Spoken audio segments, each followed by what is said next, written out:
You're listening to The Parallel Paths, a podcast designed to elevate your mind, body, and spirit so that you can get everything you want out of life. The only question is, are you ready?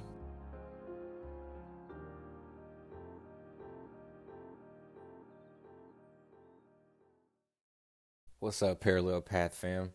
Do you have a business or looking to start one? One thing that has made it easier to bring my business to life has been utilizing Bluehost for my website hosting. Bluehost makes it quick and easy to get your website up and going with its fast loading speeds and variety of features. Powering over 2 million websites, they offer a full range of hosting services, SEO, and much more, all at budget-friendly prices. Sign up today for web hosting as low as $3.95 per month. Click our link in the show notes for instant access to this incredible deal.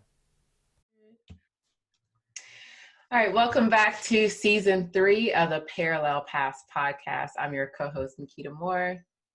I'm your other co-host, Blair McClendon. And we are back again.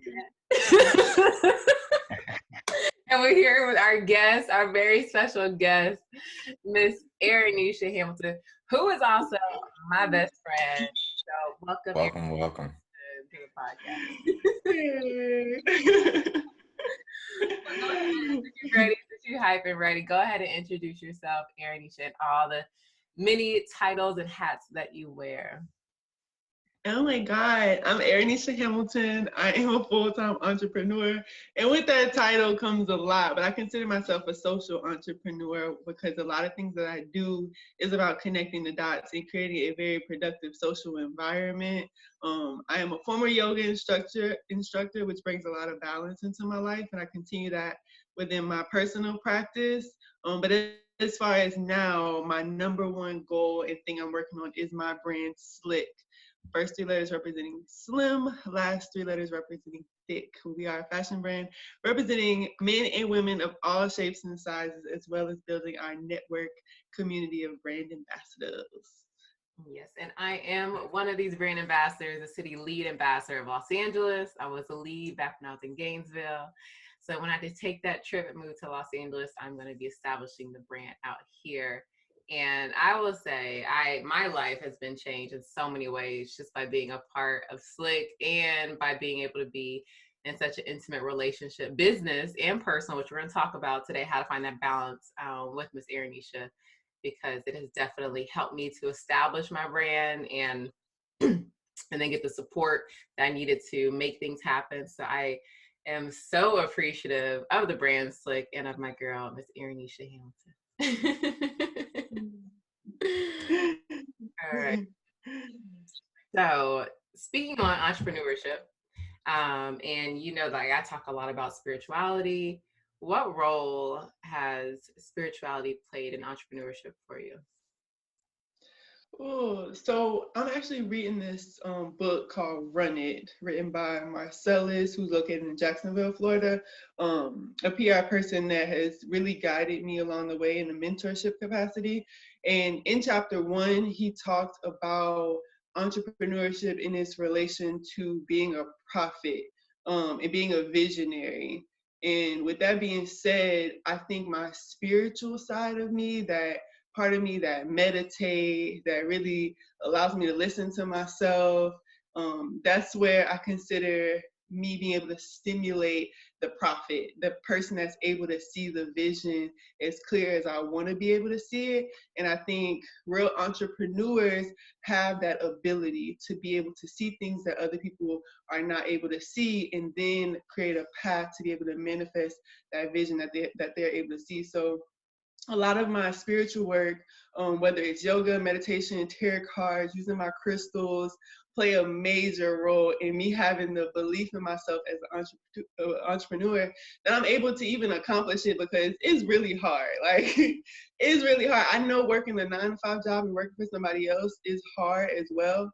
When you're not working on your passion and you're exhausted. But when you're working for yourself, it's a 24/7 thing. Like, it don't stop. I was gonna get my nails done with my mom yesterday, and that's with the photo shoots and stuff for the brand. I'm like, oh, this is a good photo shoot location. She's like, you just can't take a break. I'm like, but that visionary side is my spiritual side, and that's what really stems the root of my entrepreneurship for sure. True. That's super dope. I can definitely relate to you as far as having to wear 1,000 hats, and it never stops. You're always thinking of opportunities or how you can better your brand or whatever it may be. But with that being said, how did you even get into entrepreneurship? And how long have you been in entrepreneurship? Ooh, so I started my brand Slick 8 years ago Oh, in Jacksonville, Florida. I was really good at school growing up, like AV student. I like to be in school. But when I got to college, I felt a real disconnect with school. It was okay, but I just really felt like it wasn't the place for me. Which a big part of my brand is wanting to teach young people in high school about entrepreneurship, because I don't feel like that we're exposed to it enough in that realm of our world. But when I got to college, because it was such a disconnect, I ended up moving to Jacksonville and just asking myself, like, what am I gonna do? And after Katrina, I worked so many jobs. So I have been from like literally industry to industry, and that really gave me some insight, but still not knowing what entrepreneurship was. So in Jacksonville, I'm like, what am I gonna do with myself? You know, scrolling on social media, came across a lot of slim versus thick. And I wanted to kind of eliminate that just pain points that a lot of women were feeling and kind of combine the two. And that's how I cultivated my personal brand. But it really wasn't until I was able to gain mentorship and working for other people in their companies, from different salon owners to holistic wellness practitioners, to really flush out what it really meant to be an entrepreneur and have your own. And I've only been working full time on my brand for the past 2 years, where it's like, this is really all that I do is work for myself. nice. Yeah, that's where I feel like that faith comes in. Well, that spirituality where, once you take that dive from, working part-time for somebody else to working full-time for yourself, were there any major shifts you noticed when you were like, okay, I'm going in full-time on my brand? What was that like? Yeah, it was really scary. It was really scary because I never grew up in a space of like being, having money or being, very financially successful. Like one of my why and everything that I do is to create that financial freedom for my family and be the first generation to really set us apart. So that was like a comfort space for me. So knowing I didn't need to have the money that was secure that came with working regular jobs, but also like mentorship is extremely important.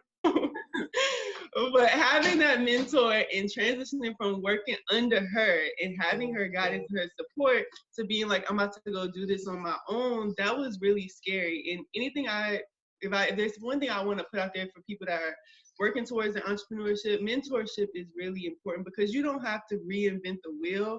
Like, you don't have to feel like you're doing it alone, but having that guidance, and you don't have to do it just like your mentor, but having somebody in the industry that you want to be in, or just being an entrepreneurship in, even if it's in a different industry, is important. So I felt like at the time of transitioning to full-time entrepreneurship that I was putting myself out there alone, and I wasn't going to have that mentor. But it was completely opposite. Like, I still had this person, long as I was able to communicate where it was I was going and what my thought process was, and they didn't feel like I was just leaving them in a bad space. Communication at that point was really important. But I was really scared because I thought I was going to be doing it by myself. But then I figured out my ambassadorship program a year later, which really impacted the brand as well. And that is like, whenever you broke down to me what Slick was and how it worked, the method behind it, I was like, this is just an ingenious plan. Like, it really ensures that you're not alone during entrepreneurship, both as the CEO of this company, as well as all the ambassadors within the company who are now branching off and creating their own brands. They also have that support. So it really eliminated that fear aspect of entrepreneurship, where it's like, I'm out here on my own all the time. When truly, if you can't embed yourself in a network like Slick or Blair has a collective, you can get that support you need. And that's like one of the scariest parts of entrepreneurship. Absolutely. Because your mentor don't have to be somebody that's on a higher level than you. Like, I learn from ambassadors all the time, like people that want to be entrepreneurs. Like, I learn from them, and they spark things in me that I may have forgotten in the past that I had went through. So it's consistent motivation. Yeah, I think that's a huge piece of entrepreneurship, is being able to have a support team and knowing that you're not doing it alone.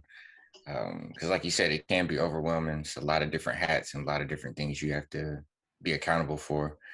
So when you do have a solid team around you that you're able to really utilize their strengths and be able to complement some of your weaknesses, it really creates a full collective type of ecosystem to where literally everybody is eating. And that's one thing that I'm trying to do on my side. Yeah. And I think delegation is important for that. Like as an entrepreneur, that's where I'm at right now. Like For sure. I have the network, I have the team, and identifying their strengths. So now how can I really delegate, because I've been doing it so long by myself? It's like, Right. if I delegate, I'm like, oh, is it gonna get done though? And is it gonna be done how I want it done too? That's a thing that it's hard relinquishing that power, that control of like having your true imprint on it. So I get it. Yeah. That's dope. So what Right, go ahead, Blair. question I was gonna say, what do you do to keep your balance with all of this on your plate? Self-care is really important for me. Okay, let me rewind. Strategic planning, in a sense of like being organized with it, is what allows me to keep my balance. And when I say strategic planning, like identifying my goals and really breaking out protected time for them in my Google Calendar. I love paper planners. If you're just starting with strategic planning and like figuring out how to find balance, I suggest like having a paper planner. But because I do have my team and they have to see certain things that I have on my plate, then I use Google Calendar. But just taking those things and plugging them in somewhere, having protected time and space to either work on them, execute on them, take steps towards them, that really gives me my balance. And I even do that with personal things. So like when it comes to self-care stuff, when it comes to meditation time, yoga time, taking a walk, like I have protected time in my calendar for those personal things as well as professional things. So that way I'm able to have balance. And I keep in mind flow, because I'm an Aquarius, it's Aquarius season, and flowing is really important for me. So I make sure I have space to be able to flow with my day as well. And it's not like jam-packed with stuff that I say I'm gonna do. And being consistent. So once you got all of that done, it's like being consistent with it and being able to shift it is, okay, this ain't working out, I need to shift this moving forward. So that way I see what is working out and I'm okay with making those changes so I can be consistent with myself. Yeah. I would say when Erin, because this is a service that Erinisha provides, is strategic planning. And I didn't realize, I was like, well, I don't have that much to do. But when you really break it down, how many things you're involved in throughout the day, it's like, if you're trying to keep all that in your head, that weighs so much on you mentally. So when I like finally broke my things down and put them into a planner, blocked it out half hour by half hour all throughout my day, it did give me that relief to be able to just flow throughout the day, because I wasn't trying to remember, okay, well, now what do I do next? And trying to make all these decisions, but having it just written there. And that gave me so much clarity, like in moments of my life where I felt like I wasn't moving forward enough. Like I knew that there was a plan set already. I knew I was doing these little incremental things that were helping me to ultimately achieve that goal. So that definitely has been a self-care for me. And even Erinisha and I have our bestie time. We schedule in like once a week because you go up for a week and you don't really connect with people who matter to you, because there's always going to be something that's going to come up. So I definitely encourage scheduling in your time with loved ones and friends and anything that you consider self-care, anything that fills your spirit. Yeah, and like you said, clearing our mind, that's the biggest part of that, like finding balance, because we have so much going on in our mind, especially as prophets and visionaries and creators. Like we're getting new ideas downloaded constantly, and they're getting on top of other things that we have on our minds. So just being able to take it from here and getting it somewhere where it's like a reflection for you.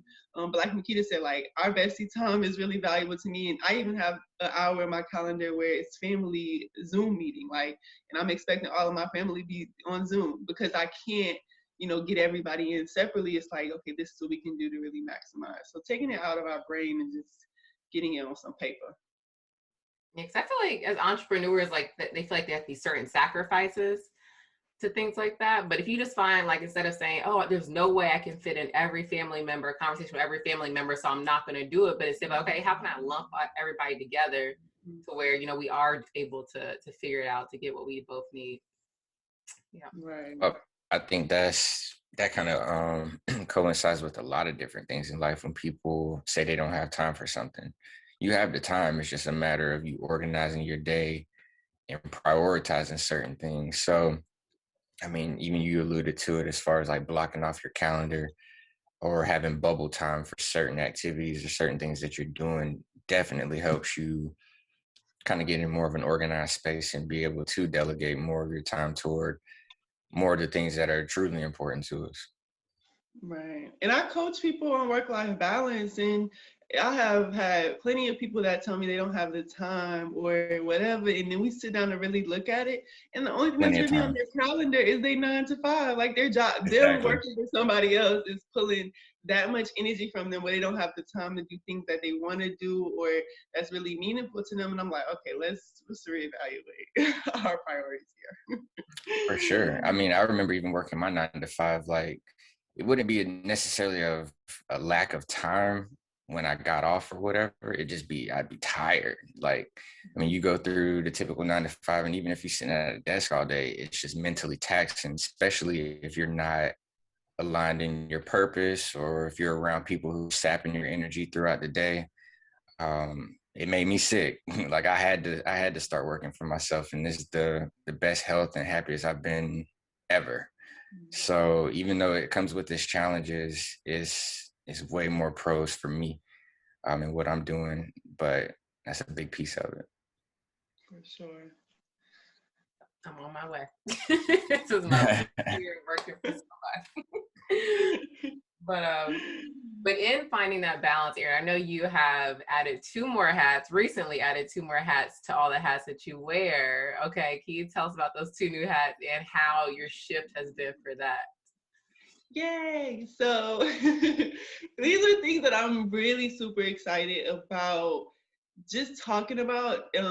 If you don't know, I theme out my years, right? So 2019 was the year of the traveler, and I elevated my traveling, okay? But I really seen that manifest in 2020, where I ended up going to Puerto Rico and Mexico and other places, utilizing my passport. But then year 2020 for me was the year of the woman. And I really embraced my sensuality, my sexuality, and just being the divine feminine that I am, and really like trying to lower my masculine energy. And in doing that, I met my life partner and got married. So 2021 for me is the year of the hustler. So what that looks like is to not slow me down as I introduce new things into my personal life, like being a mother, because I am 6 months expecting, but to also motivate me to elevate what it is that I want to get done. So with the year of the hustler, I'm able to introduce more into my brand, which is really talking about personal and professional work-life balance. And now really having the professional side of being a wife and a mother to balance out my entrepreneurship is really exciting for me. So I'm working on like the rollout of that. I want to enjoy the experience as well. So I haven't really thrust all of this information and announcing what's going on in my life on social media, but I'm really working on like a very elegant, delicate way to really roll out the whole personal, professional, work-life balance as I've added these 2 hats of being a wife and a mother to my plate. And I can be honest and say it caused me a lot of anxiety right in the beginning. A lot, like really emotional. Like I started seeing a therapist this year, y'all. Like it was serious because one, I felt like I'm a very energetic person, right? So having something growing within me has its own energy. So the first thing is I felt like I was losing myself, like things that I'm normally used to doing, not being able to do, like skating. Like I love to skate, but I can't skate because I'm at risk of falling. Smoking weed, like I love to smoke, okay, but I can't smoke because I got a baby in there. Entrepreneurship, like having the energy to just get up and be productive and get things done. Like in the beginning, I had to sleep a lot. Like I'm sleeping, I'm like, why am I sleeping so much? But my body is taking a lot to create this whole nother life. So that caused anxiety for me, as if I'm like losing who I am. And I've been around a lot of mothers who just throw themselves into their kids. And then that's important, but at the same time, you are still you. And I don't want to lose who I am in the midst of also trying to help somebody else develop themselves, even though it's my baby, and I will do that. I will guide and do what I have to do, and be a part of that process. But at the same time, I love who Erinisha is, and Erinisha is constantly evolving, and I want to stay attached to that. So really finding that in the beginning was a lot. And then like I grew up in a single parent household with just my mother. So it was really her just being able to make these decisions. But as I am a wife and I'm in a very, very delicate partnership, that I just really enjoy the communication that we're able to have. It was really important for me to make sure that his voice was heard through a lot of things that were happening, and I wasn't just like trying to make all the decisions, or as if because he's the father and this isn't attached, he has no input, in what needs to happen now. Like, I'm very mindful about making sure that he's heard in this process, and that he's able to take part in every way that is able. So just really being considerate is also something that was a practice for me, and in being able to implement it is really important to me. So those are things in my personal life that I'm also working to balance into my professional life, and having that, I think, is really going to make my brain come full circle for sure. Definitely dropped some keys in there. And Erinisha is the queen of communication. Like, I've learned, even like studying my PhD in clinical psychology, I've learned so much more about like interpersonal relationships and communication from Erinisha that has like been so transformative for me. And again, it's like you were so intentional about how you live, like just even like having a theme for each year. And letting that manifest is just, I think people just think like, oh, I'm supposed to go through life. But no, if you want to create the life you want, you have to be very intentional about it. And yeah, that's a beautiful thing. Thank you. For sure. Definitely big congratulations on the little one coming, and on the new marriage. That's dope. I appreciate it. I'm excited. It's gonna be something new. Yeah. I'm gonna be auntie. That's dope. I feel like this is my coming out interview, because I haven't really put it out nowhere. Hey, it's happening now. So, I mean, I don't want to get too much in your personal business, but I know you believe in a lot of natural practices. And I think in light of the current state of the medical system, and we're hearing it's becoming more and more, it's being brought more to the light, the negative things that have happened to Black women within the medical system, including labor. What has, have you been thinking about that when you're approaching, okay, I'm a mother, I'm going to be delivering at some point in time? Have you had those concerns, and what's kind of your approach to kind of mitigating those concerns? Yeah, absolutely. And this is one reason I appreciate my last mentor, Elena LeKay. Shout out to her, holistic wellness practitioner. I ran operations for her holistic wellness clinic, where I was able to really be involved with her going through the doula process. And I was able to learn a lot within that. And one of it was the mortality rate of Black women delivering babies in America, and how a lot of Black women have lost their lives within that process.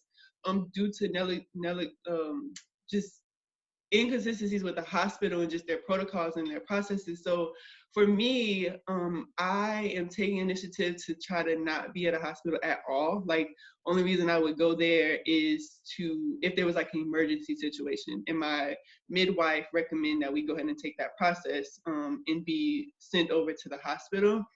And if that was to happen, I've been preparing my birthing plan to really cover different laws that are in the hospital system right now.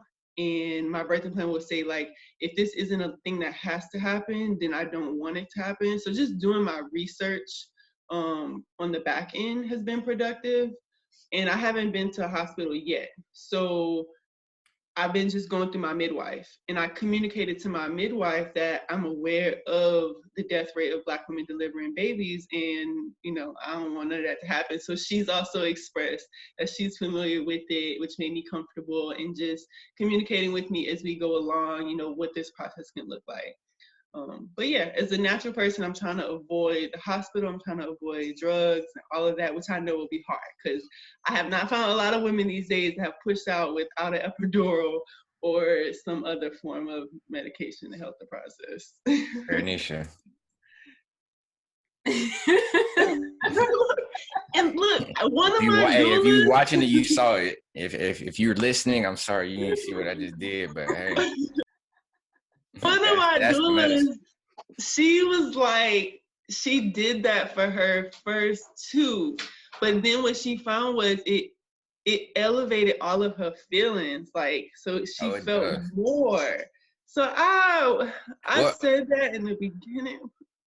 honestly, I would say it depends on the strain or the type, and then even like if you did CBD as like tinctures and stuff like that, like it's a ton of different ways that you can use that plant to help you. I've seen it firsthand actually with someone who was pregnant and was having like crazy sickness at the beginning, and they medicated and ended up being a super healthy baby, Yeah. super smart, probably the smartest kid I know for real.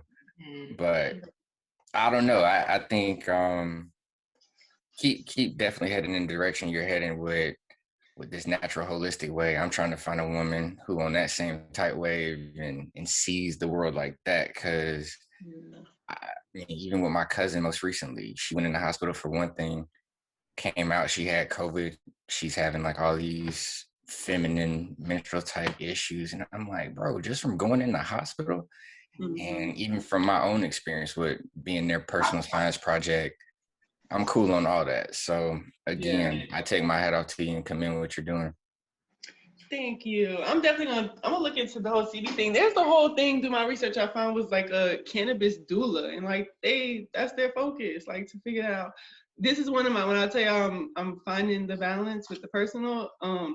I'm not gonna lie, I would smoke all through my pregnancy because I don't feel like it is that effective, but my partner does not agree with that. So I'm being considerate to how they feel and finding balance.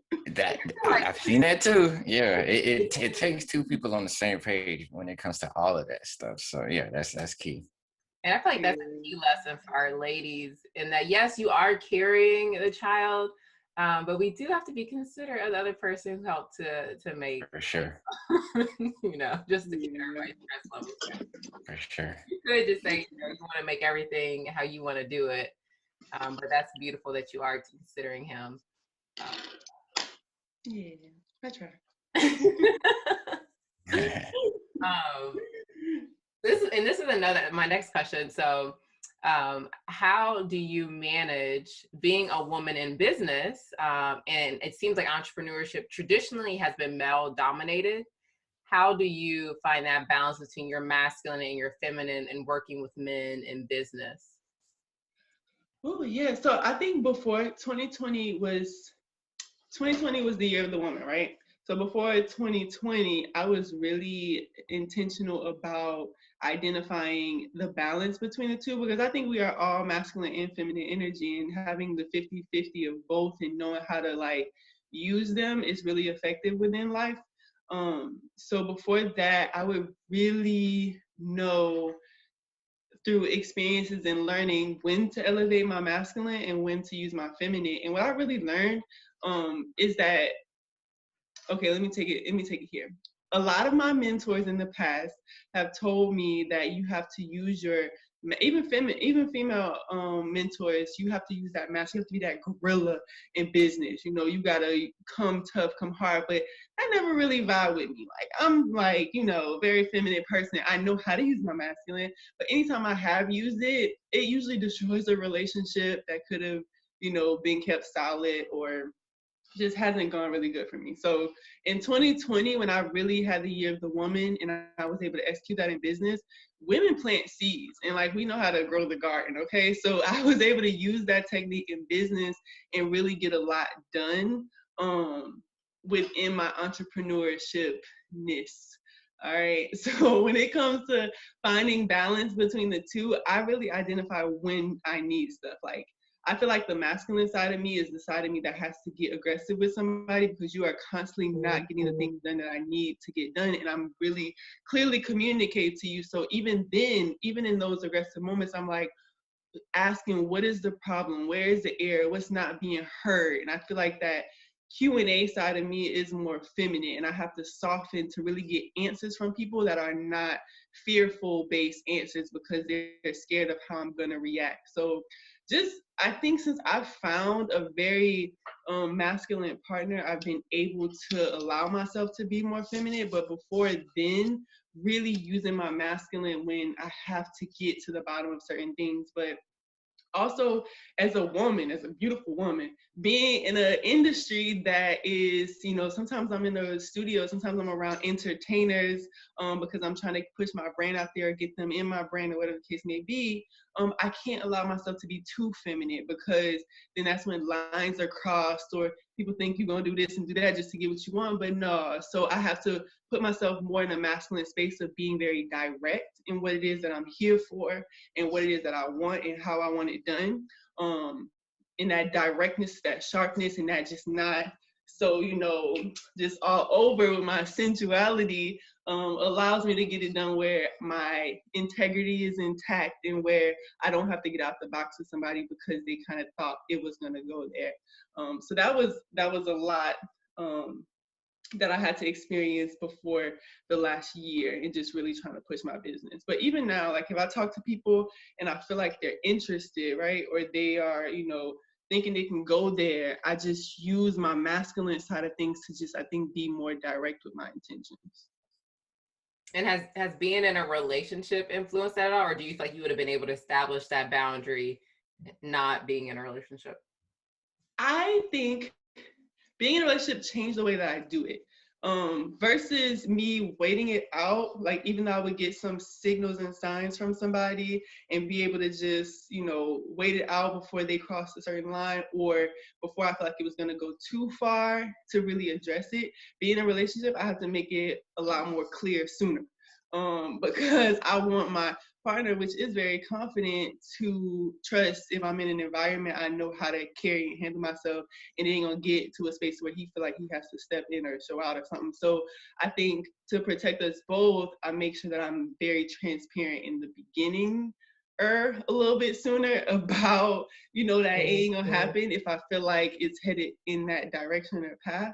Or just acknowledging him, like, you know, if somebody asked me before I had a relationship or if I was in a relationship, you know, a common question I would say, even if I wasn't, is, do you care? Like, because most men won't, you know, but now if I'm asked that question, it's like, yeah, I'm married. I have a husband, you know, so it's like very more direct with acknowledging his presence, even if he's not in the room. And Blair, I want to ask you as a male,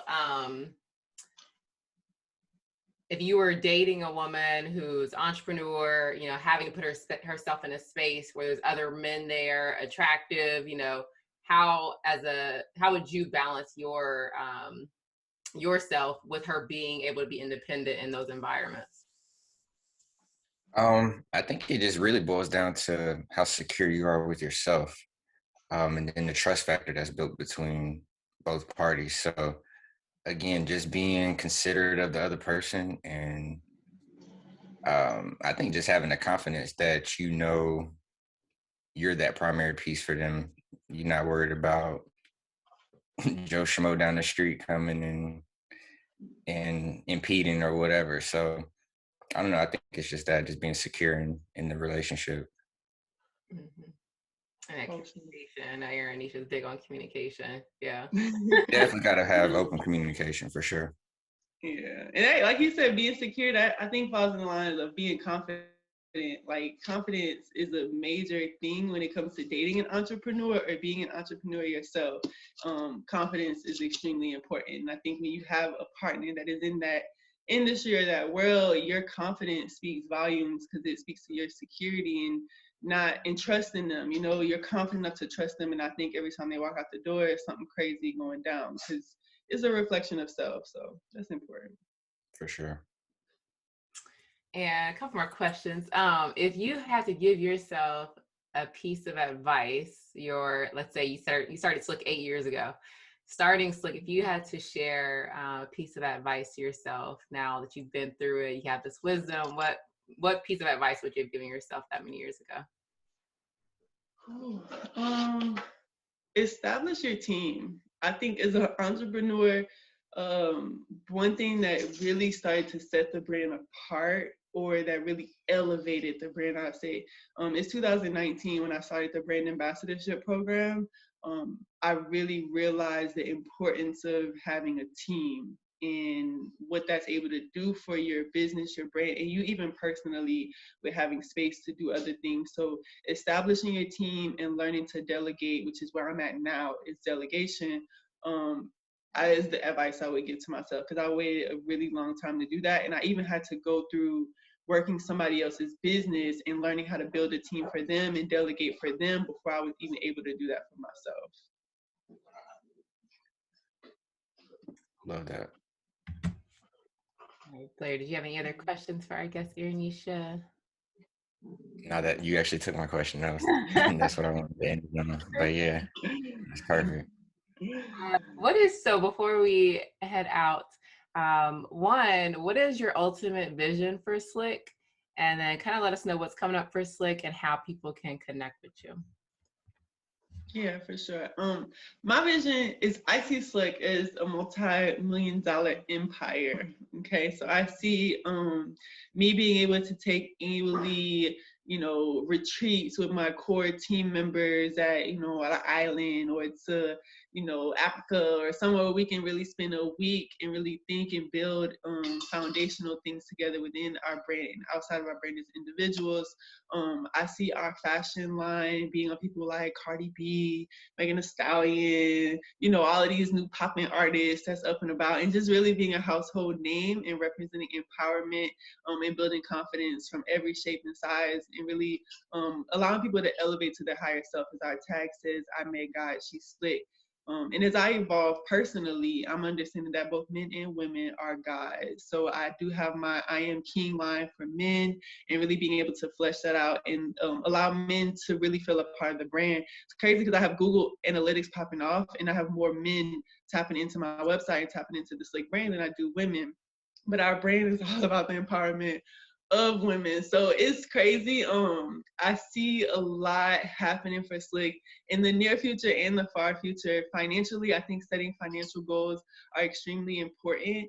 And my goal is to get Slick generating $100,000 a year within the next 1 to 5 years, and then $1 million a year within the next 7 to 10 years. So just continuing to be a part of people's process. I love the process of creating. And my ambassadorship program is all about being a part of other people's process and being able to give them a blueprint and a foundation to be a part of the Slick's process, where they're able to have protected space to learn, grow, as well as have a team to support them on their journey.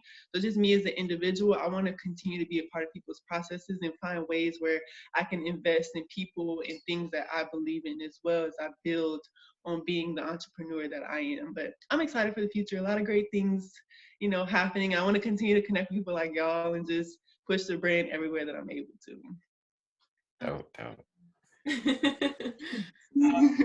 Harry, you're so strategic and intentional about everything. Like, I love it. Everything is goal oriented. I love it. That's how you manifest. You gotta be specific about what you want, and you gotta do it enough to where it becomes a habit, becomes part of your subconscious in there, and it's gonna come. For sure. And if you know what you want, like I grew up real humble, right? Like real humble. And being humble is amazing, and it's the key to balance. But then at a certain point, I learned like things that I want, I have to speak it into existence, and I have to share it. Like there was a point in life where grown people around me was like, don't tell people what's in your pocket, because people count your pockets, or don't tell people what it is that you want. Just buckle down and hustle. But at the end of the day, it comes. And I learned this quote, Makita No, billionaire PA, like you have to speak things into existence. And like, if you speak it and you believe it, like you have the ability to manifest it. And I'm able to sound smooth and say things that I say and do it how I do it because I believe it. One, I'm practicing speaking it, I'm writing it, I'm seeing it, and I'm really setting goals to it. So it comes out like that because I mean it. Like if I say it, I mean it. And it's going to sound like that because it is. Facts. That's how I know you're an entrepreneur. That's how I know. All right, Erinisha, well, it has been a pleasure talking with you on the Parallel Paths podcast. How can our guests connect with you, your brand, the clothing, everything that you all have going on? For sure. I think the best way to be involved with me is I identify my slick team, my ambassadors. I'm really focusing my intentions on them and their growth, especially this year of the hustlers. So becoming a brand ambassador is your best bet, right? You can go to slickrelaxfit.com, become a brand ambassador. It's a $25 a month subscription, no contract, so you can cancel at any given moment that you feel like is not being productive for you. And then at that point, you're connected with our brand ambassador liaison, Diamond, where then if you want to get connected with me, she can schedule with me right away, or you can schedule with me at any point using the link in my Instagram bio, which is at Erinisha Hamilton for any particular reason. That's a 15-minute conversation. So even if you have questions about being a brand ambassador, or you just need work-life balance support on your own, or you don't think that that's for you, anybody can schedule a 15-minute conversation with me and we can chalk it up and talk about what we're doing. But slickrelaxfit.com. Definitely tapping, y'all. Literally every service that you need, whether it's confidence coaching, life coaching, meditation, crystal grid making, building a website, styling your Instagram, whatever, to healing your body, healing your mind. We have it all within the network. And I am so appreciative for Erinisha for creating it and giving us all a platform to do what we need to do to make this mark in the world. So until next time, sending everybody peace and love. Don't forget to share, comment, like, subscribe. Yeah. Peace. Hey, Parallel Podcast listeners. If you're looking to learn more about building a strong mindset and deepening your meditation practice, join Makita every Tuesday and Thursday at 11 a.m. Pacific Standard Time live on Instagram for Makita's meditation and mindset tips. You can also schedule a free one-on-one consult by visiting the link in her bio at Makita Smiles. And for all things health and wellness, check out Blair's site, 3layerswellness.com, for products, services, and resources. And if you're looking to establish or enhance your business online presence, don't forget to check out bonafidefla.com. That's bonafidefla.com for assistance with websites, logos, graphic designs, and more. You can find all this information in our show notes as well.